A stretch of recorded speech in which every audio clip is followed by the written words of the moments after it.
Bonjour à tous, aujourd'hui petite vidéo avec des petits exercices de chimie orga. Donc plutôt pas mal avec juste des petits effets mésomères dedans. Donc on va apprendre à écrire ces formes mésomères. Et finalement on va apprendre également à déterminer donc les charges partielles sur des systèmes conjugués.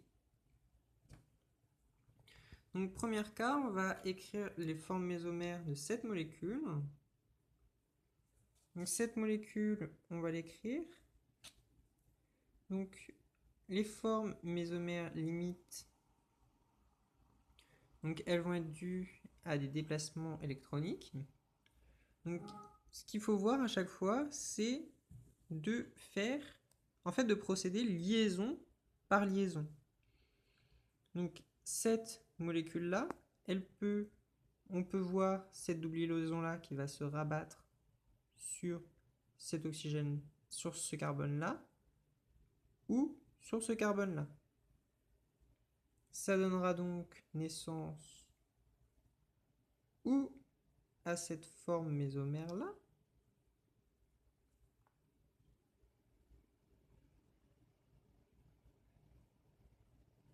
donc ici le cas où la liaison s'est rabattue ici, ici le cas où la double liaison s'est rabattue comme ça.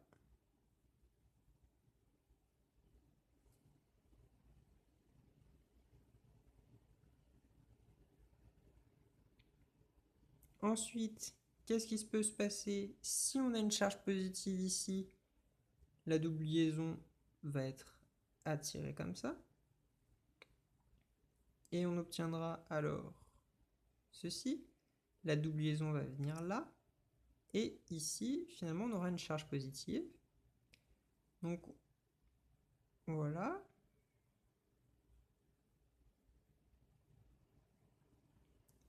Notre charge négative, on n'y touche pas. Et voilà. Ici, ce qui peut arriver, c'est que la charge négative qui est là se rabatte là. Et que finalement, cette double liaison-là, du coup, elle soit repoussée par la charge négative sur ce carbone-ci. On ne touche pas à notre charge positive. Et on voit que l'on a écrit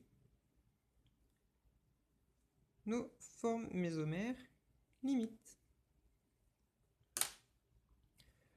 Donc, également, on va tout de suite déterminer les charges partielles dans cette molécule. Donc, quelle est la forme mésomère qui fait apparaître des charges partielles stabilisées? Donc, ce serait bien que mon appareil photo il arrête de flouter.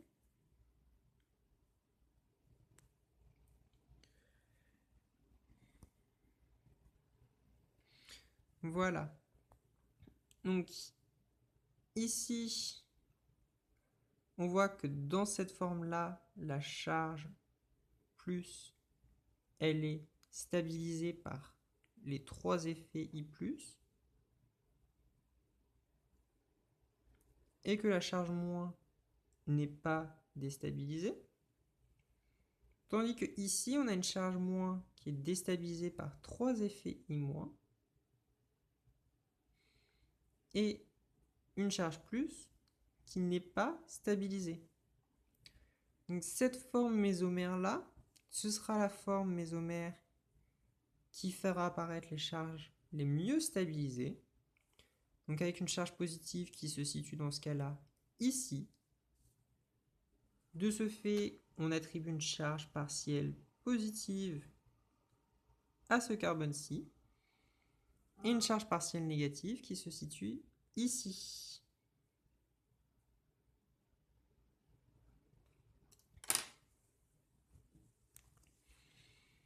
Donc, passons à notre molécule donc d'aniline. L'aniline, c'est cette molécule-là. Et essayons d'écrire ces charges par ces formes mésomères limites.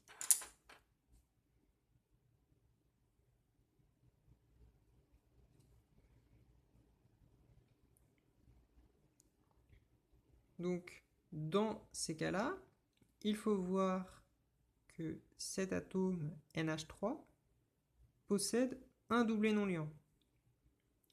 Ce doublet non liant va pouvoir exercer un effet mésomère donneur, c'est-à-dire venir ici, et il va repousser de ce fait la double liaison sur le carbone qui est juste à côté et donner naissance à cette forme mésomère. Ici, l'azote vient de donner un doublet non liant. Il porte donc une charge positive. On ne touche pas aux deux doubles liaisons qui sont ici. Qu'est-ce qui peut arriver ensuite? On peut rabattre cette charge électronique entre ces deux atomes de carbone. On va donc repousser la double liaison sur cet atome de carbone et faire apparaître cette forme mésomère. Donc, je fais une vidéo qui est délibérément assez longue parce que c'est vraiment très important ces formes mésomères pour un certain nombre de réactions en chimie organique. C'est la base de comprendre ça. Qu'est-ce qui peut se passer ensuite? Donc ce doublet non liant, cette charge négative, elle peut se rabattre entre ces deux atomes de carbone là. Et on va donc repousser ici la charge négative. On fait donc apparaître finalement cette forme mésomère limite. Et dernière possibilité, on rabasse cette charge négative entre ces deux atomes de carbone et on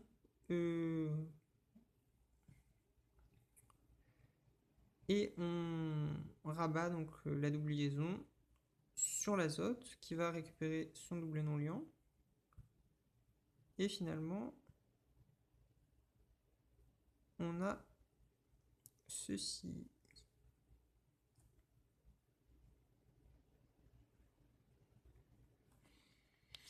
Donc, je vais faire une deuxième vidéo pour les charges partielles. Ce sera plus simple. Et on va quand même rester donc, sur cette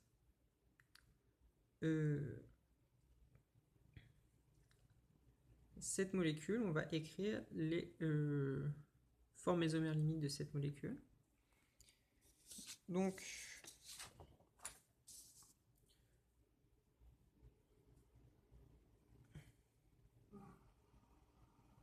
encore une fois, quand on a des molécules avec d'autres atomes que les atomes de carbone, on va commencer par traiter les liaisons avec les atomes de carbone. Et on sait que la double liaison qui est ici, elle va toujours se rabattre sur l'oxygène, car c'est l'atome le plus électronégatif. Et on fait apparaître alors cette première forme mésomère limite. Donc l'oxygène porte une charge moins.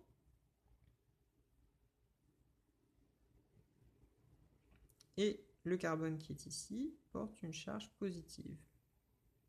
Ce qui va se passer alors, c'est que la double liaison qui est ici va pouvoir se rabattre comme ça entre ces deux atomes.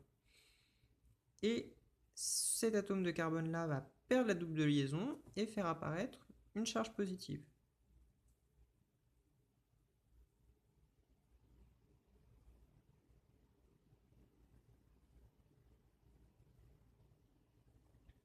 Hop là.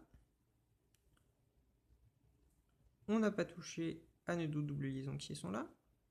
Ensuite, même chose. Et on obtient cette forme-là.